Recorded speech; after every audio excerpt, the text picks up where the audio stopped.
So Kee Hong Lo, thank you so much for joining me today. How are you? Where are you? I'm good. Thank you for having me, Natalie. It's a pleasure. And where are you today, this fine, well, it's the morning I'm where you are. basically in Manchester. Yeah. I'm in the office of Factory International at Aviva Studios. I'm in this tiny little meeting booth that I spent too much time in. Oh no. Well, hopefully we can take your imagination somewhere exciting today and beyond the periphery of the booth. Um, I'm so excited to be having this conversation with you. It's been a while Likewise. on my mind. So thank you. And I'm particularly curious because especially given your background and your creativity and the threads that you draw upon for the work that you do, I'm very intrigued about how you're going to answer this opening question. So I ask everyone on the podcast Okay. this opening question, and it's around the idea of a global human psyche. As hmm pluralistic as we are, hmm if you were to sense or feel or guess what might be happening in a hmm global human psyche right now, hmm what would you say is going on? Okay. It's a great question. And I've thought of this for a while now, and I tend to sit in the space of where we're going Mm. rather than exactly where we are right now, because we have too many reminders of what we are right now, and it's more than depressing. Yeah.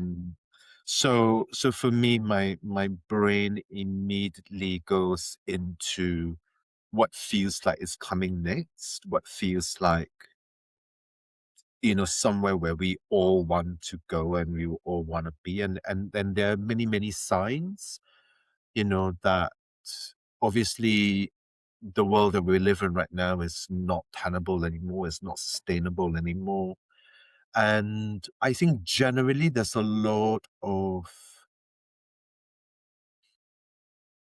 I think, tiredness in terms of where we feel we're at, Yeah. and I think we've gone through many stages where, from anger to hopelessness, helplessness, all of that, we've been swimming in that for a while. And I kind of feel that we are moving in a space where,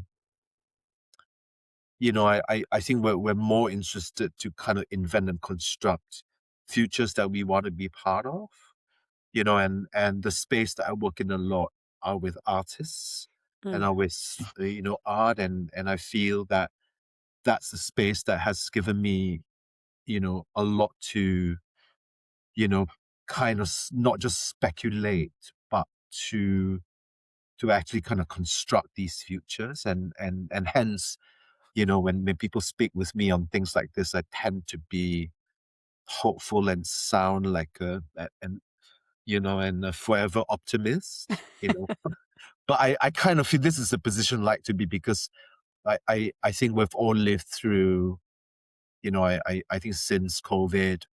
Mm. And for me, coming from Hong Kong, having also lived through, the big, kind of protests, and all of that, that's also mirroring what has been happening globally as well. I think it's important to operate in a space where you, and this is not just your own kind of fiction, but that, there is that possibility. Mm. Mm. I love that that's the place that we're starting this conversation from. And I think especially because, there's it's so easy, and I speak at a lot of conferences, mostly in a business kind of context. And we actually met at Yeah, IBTM's event last yeah. year. And I was so struck by, well, several things. One was the quality of your presence on the stage. And Thank you. this, yeah, I mean, and this kind of, it's almost like, the image that comes to mind is actually like a tree with blazing red leaves. I don't know why that is, like something that is firm, but also rebellious in its color. There was something about this kind of rootedness and exuberance and this unrelenting, fierce orientation towards the creative, Hmm. which I think is exactly what we need. And this might be a lot of my projection too. Like, come on. But there is something about this, about witnessing, especially in contexts where you get a lot of people talking about either the utility and the mm, economic value, and that's mm, kind of the framing for many of these yeah, conversations, obviously given the yeah, context. Or on the other side of the utility, the futility yeah, of resistance or imagining alternative futures. yeah, And witnessing you get up on stage and talk about the different ways in which the arts in all their multiplicity can come together and actually start to ask different questions. What yeah, might this kind of future look like? What might yeah, that kind of future look like? And to hold this imaginary or imaginal space where people are given permission to dream into being something other, or to yeah, interact with someone who is holding a different vision. Um, I'd love to maybe ask, especially given the fact that you have lived in many places and through mhm, many kind of initiatory or threshold cultural yeah, moments, yeah, what do you sense is the power of art in this moment, mm, of the arts in its mm, broadest form? mm. In many ways, I've always held the position that, I think the change makers and people who allow us to dream, are essentially the artists, and through the work that they do, they kind of unpack, they illuminate, and trying to move the conversation away from being utilitarian, right? It's not about it's not about just finding solutions per se. Yeah. It's because I think what is important, and sometimes I describe it in a way, and I've done so in also writing before, where it is about how are we able to r- rise above the storm, Hmm. rise above the storm clouds, and that you can see just a little bit further. Because when you're in the storm cloud, is like, oh my God, it's like, Yeah, I yeah, yeah. can't see It's too anything, much. right?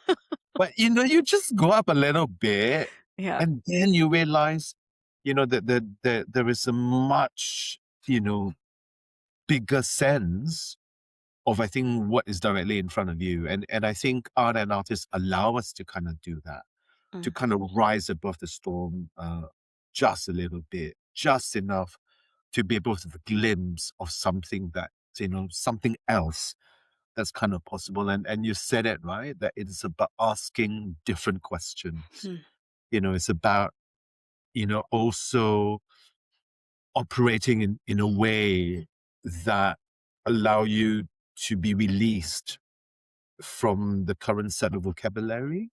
mm, And a lot of my work in the last 8, 9 years, and this is also um together with a fellow curator and thinker, Silvia Bottiroli, and we've worked on projects, to start to, kind of examine, things, that's kind of prefigurative, that in a way that you don't even have the language to kind of talk mm, about something, but it's a language information, a way of thinking information, but then also not forgetting that you are tapping into also many other knowledge systems that may not, kind of figure in kind of our mainstream, but actually, have always been around and have far outlived anything that we kind of understand. And so that, also mirrors, my ongoing and long conversations with my friends and colleagues and artists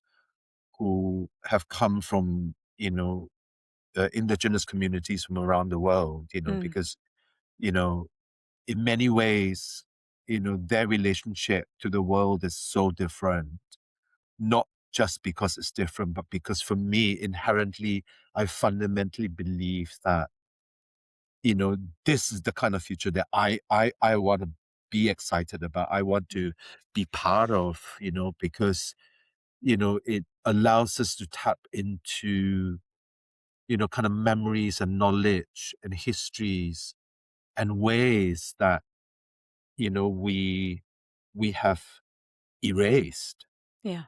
you know, because either, for a long time we never understood, or the fact that, it doesn't fit into the current, kind of late capitalist paradigm, you Mhm. know?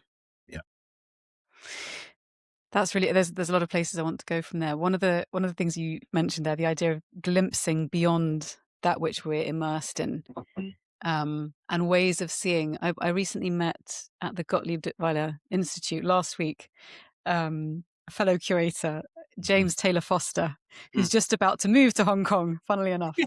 And he shared lots of interesting things. But one of the things that he shared was this fascinating concept,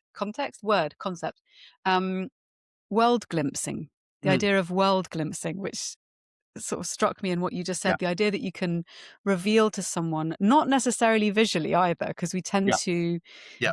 prioritize the and I'm, Exactly. my paintings, they're visual, but Yeah. they come from something Yeah. other. But we Yeah. prioritize the visual in our daily life on our screens for those of Yeah. us who are sighted, and Yeah. the auditory. And so to glimpse worlds through other means of sensing, it could be through song or through embodied Yeah. sensation. And I think there's something about, again, it's kind of expanding the realm of what's possible to interact with so that it can go beyond just a written text or a Yeah. piece of art that's just a visual, and Yeah. not to diminish these elements, but to kind of to broaden something out a bit. I'm not finding the words to articulate it well, but it's more of a sensory field that we've become so captivated by image and text Yeah. or image and language that we forget that there are other qualities of knowing Yeah. and sensing Yeah. that are hard to put words to sometimes. Yeah, absolutely. And this is what I mean by also, working in the space of the prefigurative, right? That in a Mm. way, you are not reliant on any singular code, whether image, text, sound, things that you're familiar with, right? You are allowing all these other different ways, you know, you know, to kind of come into the space, Hmm. and so that in a way you're also not working from a set framework, Hmm.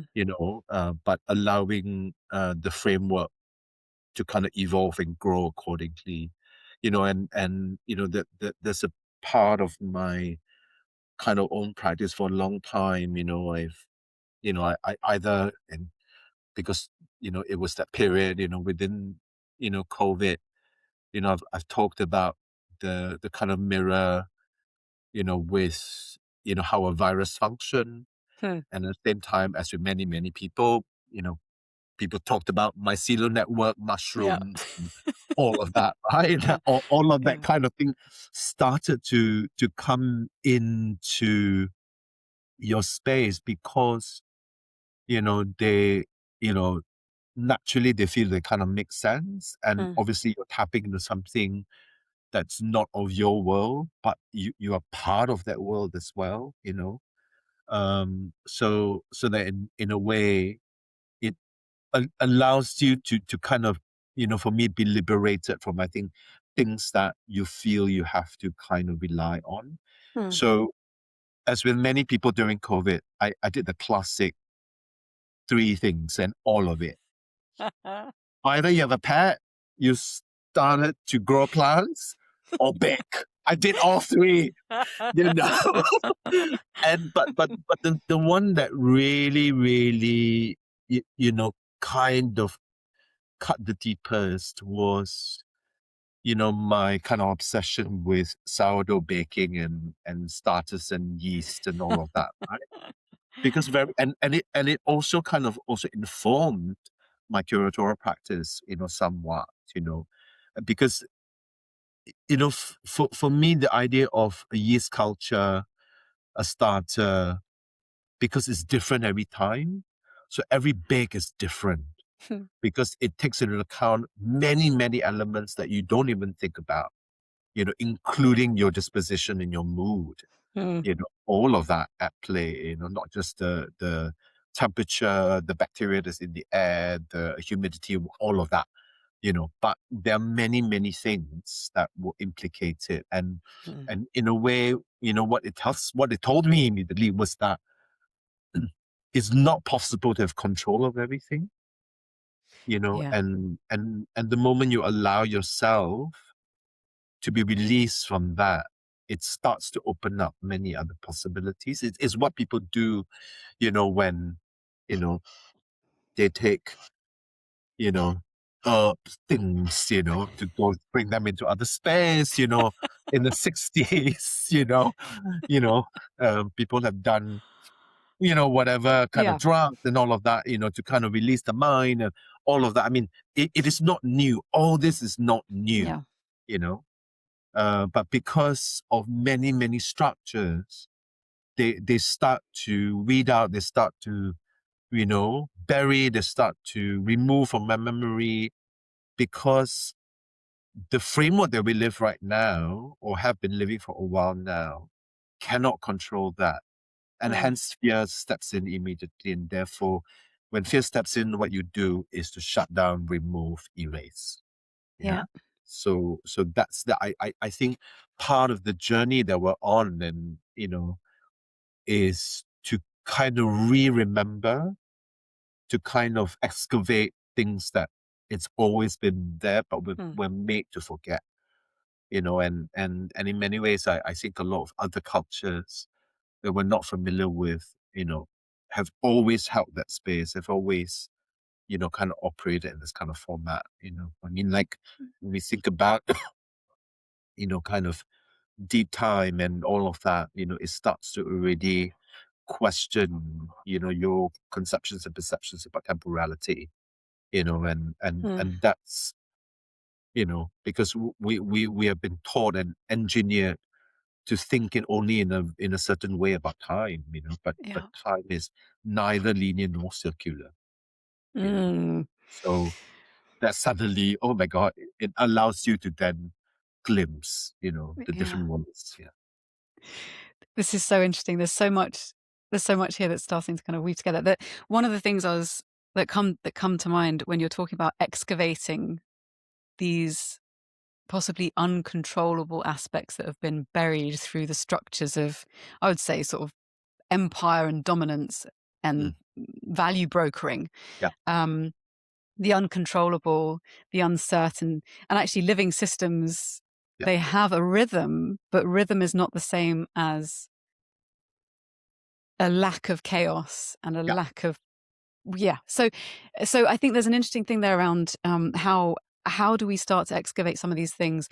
It's recently on the 21st of March, so in alignment with the spring equinox. Hmm. So my mum was born in Iran. My grandfather was Persian. She was half Right. French, quarter French. Sorry, quarter Mm. Iranian, quarter French. Oh my gosh. Grandfather was Iranian. My mother was half Iranian, quarter French, quarter Belgian, raised Catholic. He was Baha'i and living in a Jewish neighborhood in what was then under the Shah. So it was not, I mean, it was Islamic, but it wasn't the state that we Right. have now. Yeah. So like talk about layers and layers and layers and all these different populations, different cultures, different Yeah. faiths. But one of the things that was celebrated at the spring equinox was the Persian New Year. So generally speaking, whatever your religion might be, you would still celebrate the returning of spring. So it's Yeah. this very earth related Yeah. celebration. Yeah. And for the first time in my life this year, one of my good friends, Azadeh, she's a beautiful singer and we do music nights and things. She came over to show me, to teach me how to do the haft sin, which is a table where you have 7 items beginning with the word S that remind you of spring, to honor the return of spring and the return of new life. And it's one of these things where I've never done it, but I've always had this inclination towards natural cycles, because any human that has ever lived or will ever live, Yeah. maybe not will ever live because there might be extraterrestrial journeys and stuff. But anyone who's ever lived has lived with and on the earth, right? So Yeah. there's this kind of, you can't get more home than that. Like, this is our home. And so any Exactly. practice that brings us back into closer relationship with that, I think is really important, especially as there is so much storm whipping around us. The feet need to stay firmly on the Yeah. ground.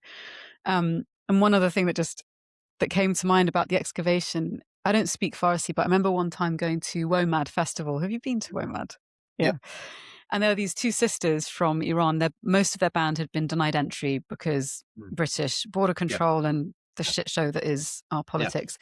And so they sang these songs, and for an hour I was just in floods of tears, and I couldn't explain to you why. I couldn't tell you what they were singing, but the singing was just, Yeah. and there's something there. There's like means of excavation, back to the prefigurative, when you can't understand the words being told, Yeah. but something rings true. And it's kind of, I wonder what your thoughts are about how we cultivate and especially for the work that you do in practical terms, Mm. spaces of remembering or re-remembering, as you said, Yeah. where people can come back into contact with these parts that perhaps are ready to live again Yeah. or rise out of their hibernation. So it was a very Yeah. long monologue. Yeah, no. I Doesn't mean often happen, but that's super clear, and it's a great example, right? Because it's precisely that we have made to forget. We've been made to forget because obviously, you know, the world that we live in and is part of, and as a lot of my indigenous friends will say, are only temporary custodians of. mm, We are part of something far more extensive, far longer, far deeper, mm, far more reaching than our brains can ever kind of comprehend, right? So obviously, the complexities of nature and who we are, obviously, it allows us to tap into many, many different points and nexus and rhythms and vibrations and all of that, right? I mean, people who are not familiar with this will think, okay, it's all mumbo jumbo and new age kind of talk, right? But that's also a very quick way within the capitalism to just dismiss it, right? To just say that, yeah, it's all mumbo jumbo new age shit. It's great for California, yeah, you know, yeah. and everybody else, is not, but if we just pause to think a little bit, why is that a problem? Why is that not desirable? Why restrict yourself in many ways, right? So which is why for me in my own practice as a curator, it was important then to start to center the voice of indigenous artists, Mm, what they do, their practice, because there is so much to learn, there is so much to just listen. You may not comprehend right at the beginning, you know but obviously it will resonate, and that's what happened, because last festival in Manchester, um we commissioned and invited two sets of indigenous artists on opposite ends of the globe, right? So one is Santiago Yarocani, who's a Peruvian mm, shaman artist, and mm. this is you know kind of repainting these cosmologies of his tribe Wow. that's been erased on tree bark. That's his kind of medium, right?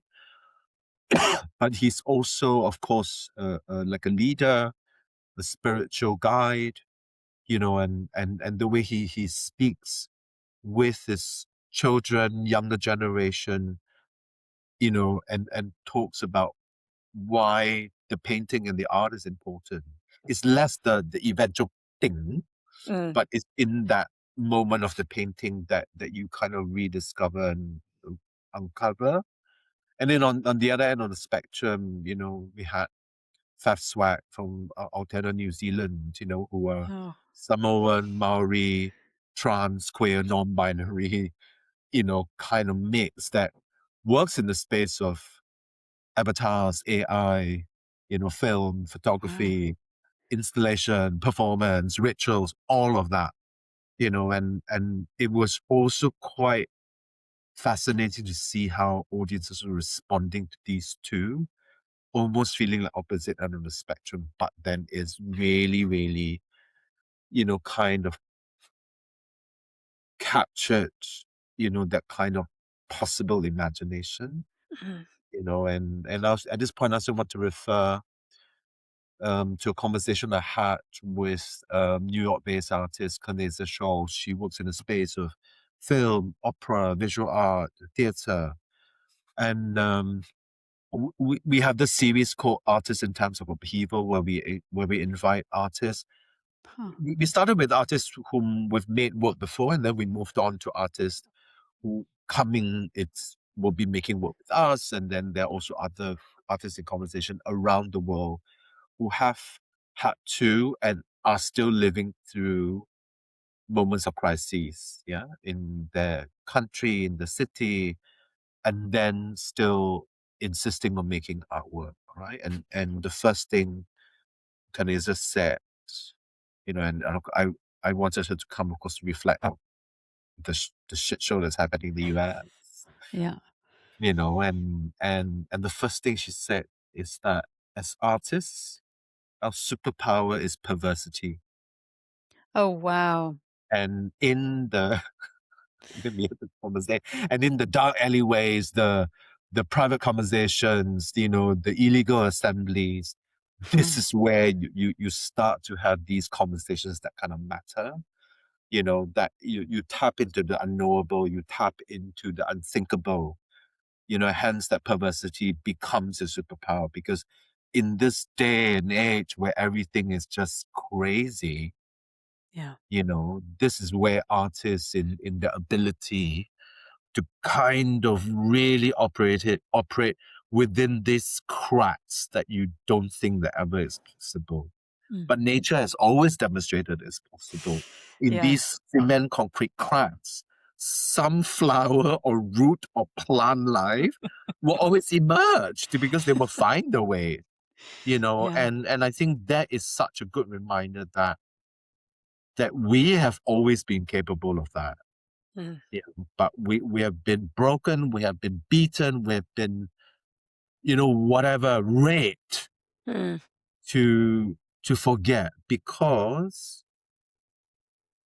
for the powers that be, people who are still clinging on to power, this scares them the most. Because one, they don't understand it, they don't know what to do with it, because they know they can't control it. Mm. So this is the space that I feel, where the power of art and artists remain. I've always said also in publicly that, in these different ways of assembly, that's where our strength will lie. It is important to always remember and be reminded that always, always, always together we're stronger. Mm. Because the world that is functioning right now is way more interested to divide you, to isolate you, to say everything's black and white, 1 or 0, regardless of which ideological position you remain. Yeah. The function is that our brain has been conditioned for a while now to operate within the binary, even though we know that it doesn't work that way. We talked about intersectionality, we've talked about all the complexities, right? But because biologically your brain has been conditioned day in, day out to only function in a very limited space. Mm. And therefore you cannot see otherwise. And Mm. this is where art and artists can start to break the matrix, right? I mean, you want to use that kind of language, Let's go for it, Neo. Yeah. Right? It's so funny because even I was telling you, I just saw the documentary on Manosphere by Louis Theroux, and of course even that community and for the red pill, speak, Yeah. to kind of, wake up, and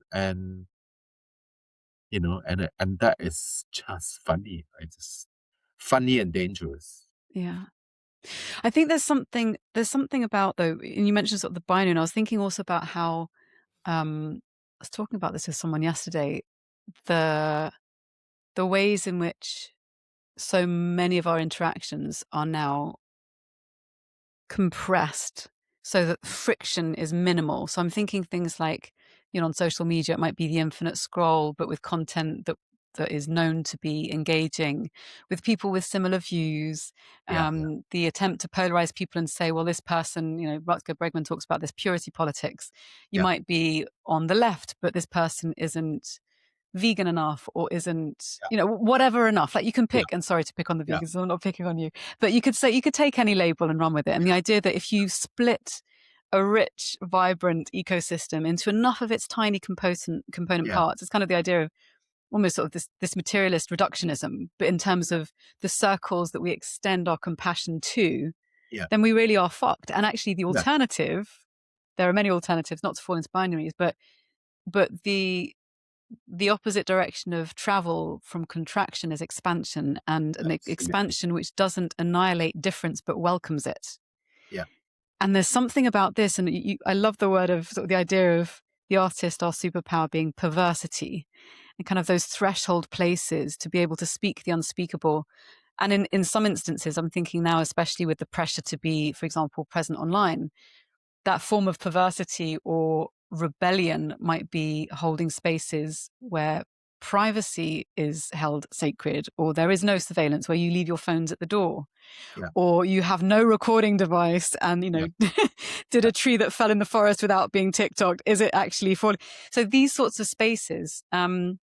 But one of the things, and this is probably a nice place to ask you more about this, one of the things I think is so desperately needed, that I know that you are proactively engaged in finding ways to facilitate, is a bringing together of people across all sorts of characteristics of difference. Yeah. So in Manchester, I know that, I mean, you were telling me about the amazing ways in which you had, maybe you can speak a bit more about this, you had people from different parts of the community come in and actually create their own festival of Yeah. sorts. Yeah. Can you tell us more about that? Because you actually are putting these values and ideas into practice, and they're not necessarily easy, Yeah. but you're doing it. Yeah. Tell Yeah. us your secrets. It's well, there is no secret. In many ways, with over time of the organization, we have started to explore and are keen to explore, what does it look like when when the space of decision making is not within kind of one center. Neither is Hmm. the sense that, you know, your relationship with community, it's a kind of unidirectional kind of approach, right? So over time we've engaged, people from across different contexts and backgrounds, um, in these things called, these groups that we call forums, kind of people's forums.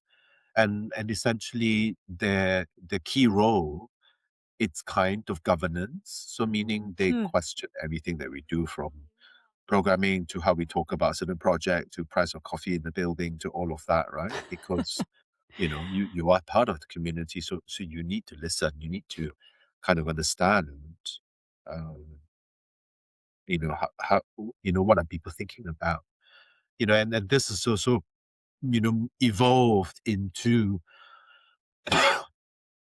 within our programming, with this kind of stream, that we currently call co-curating, Hmm. that in a way, working with community, they decide the artists that they want to commission, the program, so on and so forth. So during the opening season, or opening program of the building, we had this project called The Welcome, and was essentially curated by 25 of these members of the community. They spent about 2.5 years with Wow. us, just swimming in the space of curating, thinking about artists, thinking about things that make sense to their own communities. Why would they come? You know, Yeah. so across 9 days, and they're working with international artists, and not like so these are like Wow. friends for visual artist, photographer, JR, to Filipino artist Leroy New, to it's all of that whole, and they were like trying things out. So all of us just stood back to just also learn and just observe, like how are people using our space, this kind of new building, right? And we've learned so much, and we're still learning, because then this has gone on to another cycle of that. We also used to have this young people's forum, and the young people were less interested about governance. We just want to program shit.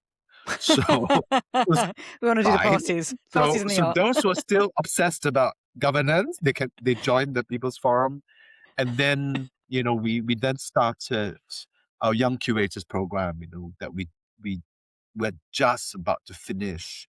And they then selected an artist, they commissioned it, and then we delivered the kind of project together with that, right? So, but then now all of this are evolving into, and also they then now decide how do they want to function, as kind of reimagined kind of public assembly, in that, and in relation to the organization, because they have been with us, they've kind of critiqued, they look at areas by which we can do better, and that we should be doing better. And so, it's kind of evolved in that. And it's important to protect this kind of spaces because I think personally, my biggest fear is that in anything that we do, you just stop being relevant and resonant. Hmm. Then why the fuck are you doing what you're doing, right? So it is not about, of course, there are many discourse around, okay, then you're pandering to audiences. It's not at all about that. Mm. It is precisely what you just said, right? That actually in the expansion, we should be embracing that multiplicity. Mm. There can be so many ways to approach and think about art. Right? It's just not only the curator's perspective, right? That would be one, very boring. And second, also is that why should any single curator get to decide? Like the whole tastemakers type common discourse, right? Because in a way, it's also about meeting people where they are. So Sylvia and I, in our kind of work before, very quickly we started to really, really dissect and unpack what do we mean by collaboration, right? And very quickly, it's clear that in a lot of collaboration, it's nothing more than negotiation. Hmm. Kind of tiptoeing around the different parties, and in the end, you kind of compromise because then I will give and take. But then we started to think quite radically about collaboration. What if collaboration means you completely emptying yourself and allow the other person to completely fill you? Interesting. What does that look like, right? That's kind of one. Yeah. And then second was that we also reference a short essay by Walter Benjamin, in a beautiful text around the library about collecting, about collection, and so obviously in it he talked about that the library is a manifestation and the result of the ego of the collector, right? That you kind Oh, of decide what interesting. you want to kind of collect. And so, Yeah. so again, we flipped it up and said, what if a collection is every time a new book or a new idea or a new artist is introduced, it shifts the curatorial concept, it shifts the collection. Right. What happens with that? That's for both of us. Oh my god, that's so exciting!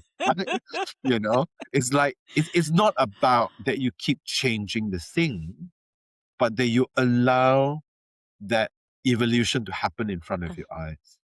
So that you start to allow the different perspectives to have its place in dialogue with everything else. So this is for me very critical these days because these are precisely the kinds of thinking in spaces that's completely shut down. Yeah. You're either for or against me. Regardless of whether you are deemed as woke or like the martyr of the left or the right or in between or whatever, it doesn't matter.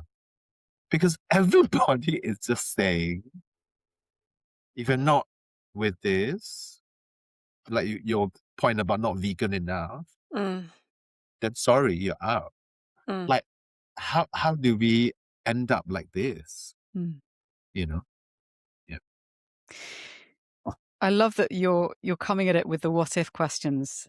And there's something very vital about what you're describing. Since the beginning, I've been jotting down notes, but thinking about uncertainty and control and creating conditions where you are making it possible for emergence to happen. Yeah. Where what happens if we bring in two different Indigenous artists from different parts Yeah. of the world with dramatically different ways of expressing how they conceive of the aliveness that permeates the world in which we live, or for instance the kind of the risk taking that you must have to be able to tolerate as a curator, to relinquish control in the role that you are assigned and hopefully want to do, to then be, you mentioned the word custodian, within Deep Time we are the custodians here for a short time, for the curator to become custodian of others' curatorial capacities, and this kind of this living, breathing ecosystem where by decentralizing decision making about what people want to see, what artists they want to bring in, how they want to use the space, it feels very, very alive. And it's I don't know, organic. Yeah. Somehow. As it should be. Yeah. Yeah. But it's fascinating that given, and I've met people who work in kind of these more let's say kind of these spaces that have legacies about how a museum could and should be, about the funding structures, about naming conventions, about like whatever, from the minutiae to the very macro, to have spaces where you have the capacity to question all of that. It's modeling in some ways, and you even use the word people's assembly, it's modeling these forms of interaction, conception, creation, collaboration that we could actually see have political ramifications out into the wider world and people's communities. I'm curious, because I know that this is one of the issues, especially in the UK, but in other places too. Although in Ireland, they've started giving artists a living wage, which is very interesting because the GDP, if we're going to talk about it from utilitarian values, has gone up from these artists being given, so to break that kind of conversation of if you give people money, they're going to blow it. No, that hasn't been the case in that instance. But what do you think about how we create enough financial resource funding for these spaces? Because I know that the Factory International, it's connected with Aviva, and it's amazing if you've got these private organizations that could be like, yeah, we're going to support you, like a Patagonia, and they exist. How can we make more finance available for these sorts of spaces to flourish? I don't know. Is it all right for me to ask that? No, absolutely. And I'm going to bring up the further conversation that Kaneza and I had in the same session. Because first half, we talked about all of this perversity there. Second half, we switched into microfinancing. Oh, interesting. Okay. Yeah, because obviously from her perspective, the current Trump government is obviously, how they're shutting down the arts is because of that conversation about economics, the conversation around, I think, how society is kind of held up in a particular financial way, right? Where a lot of the kind of mainstream financial structures all are telling you that you should pull back from the arts because it's being detrimental to society, all that discourse, So what has been happening also in the US is that then you have certain people, outfits, rich people with money, people with means, start to hack the financial system, kind of introduce different ways to think about microeconomics. It is how also similarly in kind of financially challenging, kind of societies and countries where microloans and all of that, start to operate in a very different way. And for a long time, I've always felt that, public funding for the arts, one, will never ever be enough. Yeah. Second, we live in a world that is very clear that public funding will only continue to be reduced, or eventually at some point, completely taken away. So if you already operate in a scenario that that it's going to be taken away, then one, you have to diversify Yeah. your kind of funding sources, your earned revenue, so on and so forth. Yeah. And in a way, I think for us, and this is a very live and day-to-day thing, right? Because of Factory International, we we don't have separate conversations around our relationship with the commercial, Hmm. kind of world and the artistic world, Hmm. because one, we're a very different organization, and the thing that we, like John, who's the artistic director and CEO, and I, we don't speak a lot about this, but we somehow operate in the same, kind of way, that we're very afraid that the organization becomes another organization, that becomes fossilized as an Yeah. institution, and that Yeah. you can only work in a certain way. So therefore, which is why it's written into our mission that the invention, is so important, right? That we also talk about tomorrow. We also talk about community. So invent tomorrow together is Hmm. exactly who we are as an organization. So in that sense, you know, working very closely with brand partners, because only together we can do things that separately we can't. And Yeah. it's similar to how we also work with other arts and culture organizations, that together we can do something more than separately we could have done. And Hmm. and we're never of the illusion that we can do everything on our own, because it's one, not physically, emotionally, spiritually possible. Hmm. And second, also, you are part of a larger ecosystem. So what is your accountability and responsibility, that we're all in this together? So how does it kind of work, right? So in a way, I kind of feel that, for the arts sector to explore extensively and expansively to very different ways of understanding your kind of revenue Hmm. is very critical, because you, while yes, legally and technically you are a charity, Hmm. but you don't have to operate mentally like a charity, right? Hmm. Because there are many ways by which you start to think about partnerships that seem like this is bizarre, but it Yeah. made so much sense. So, like, for example, our relationship, say, with Aviva, it is the singular, most, in terms of um uh any kind of corporate partnership with the arts and culture venue, it's the biggest in the Well. UK at the moment. Yeah. But then our relationship with Aviva is an intimate one, because there's a lot of alignment in terms of values, in terms of, I think, where together we want to go. Hmm. So our work in sustainability is very much aligned in terms of what it is. Likewise with community. So the idea is that working with these corporate partners sometimes is able to bring you things that on your own it will be a challenge to do. Yeah. Same with Adidas. Our Hmm. relationship with them, they, because of their animation in our space and collaboration with us, you know, we could quickly bring in the skate community every summer, Hmm. because there's a bylaw in Manchester that you cannot skate in public areas. Well. And so suddenly in this space, it becomes a free skate park. And then they've grown to kind of look forward to this, right? And for 3 months, they just go for it.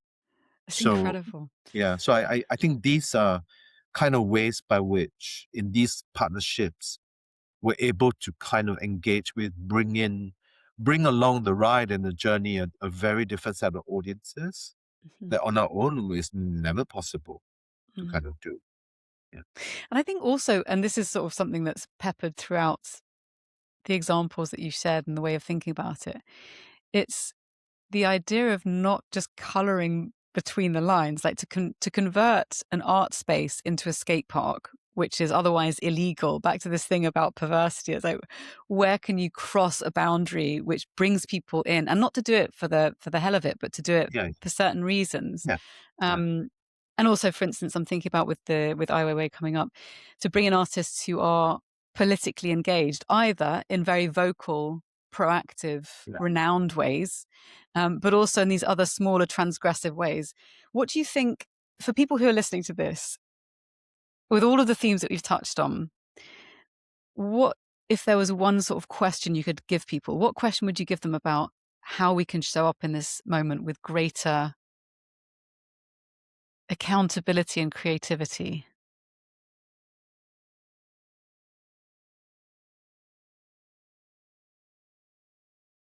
I mean, this may sound either very obvious or just like naff. I don't think it's going to sound naff. And this is something that I've operated like this for a long, long time. What if you enter into a space, a condition, a situation that you are completely unfamiliar with and very uncomfortable with? What would it look like? So how I mean that is that, and it's back to that perversity, I want it on a t-shirt or a tote, right? It's that I'm always drawn to spaces and ways of thinking that I know nothing about, that I will probably be very uncomfortable, but very quickly I would just go down to these rabbit holes. And there is nothing that I'm not curious about. I mean, barring legalities and ethical whatever, right? Because you may be surprised by what you can learn, what you can take away, and what new points of ways by which you can navigate, the shit show that's the world right now. Yeah. So this is what I mean by, this kind of new language, vocabulary, all of that, because if you don't enter into these unknowable spaces, it's not going to happen. You're just rebuilding this. Well, it can look different, but you're still using the same set of bricks or same set of Lego bricks. What if you completely reinvent the building blocks and they're not Lego bricks, they're something else? What if, why not? So these are things that I feel is so vital right now. And I'm realizing, because I was going to ask you this early in the conversation, it may be slightly late in the chat because we're going to close soon, but I want to bring it in just in case. Thinking about the ways in which people are using AI to generate music, to generate art, to generate videos, everyone listening, and you and I both have seen really convincing examples. Where do you see the beauty and value in art making in this current AI generating context? And I'm leaving that intentionally vague. I think it's super exciting. My Spotify and my TikTok shoves all these AI generated music and shit, right? Ad nauseum, because I was like just super curious about it, right? And then once you click on one, it just keeps coming. Yeah. Right? And how I think about this is that in the end, the AI is just a program. You and I talked about this. It's just code, right? It's just calculating at very fast speed what you put in it, right? So for me, in this kind of context, right, what it's actually telling you is that then this is the new baseline by which we start from. That the human capacity to go above and beyond that, to invent all sorts of crazy shit that we never thought about. My God, the bar has been raised. Let's all go for it. Let's create because more it's crap. yeah, right, not more crap, but actually, in fact, It make doesn't more have to be. things that is far more interesting. Because you know that this is the new baseline. Yeah. I think my problem is that if you reject this, you run away, you will fear and all of that, right? Because that's not going to go away tomorrow. Mm. It's going to just continue to evolve and grow, right? It will only get better because of the computing speed, nothing else, Mm. right? It might be better because then you put in more interesting data sets or your own data sets, right?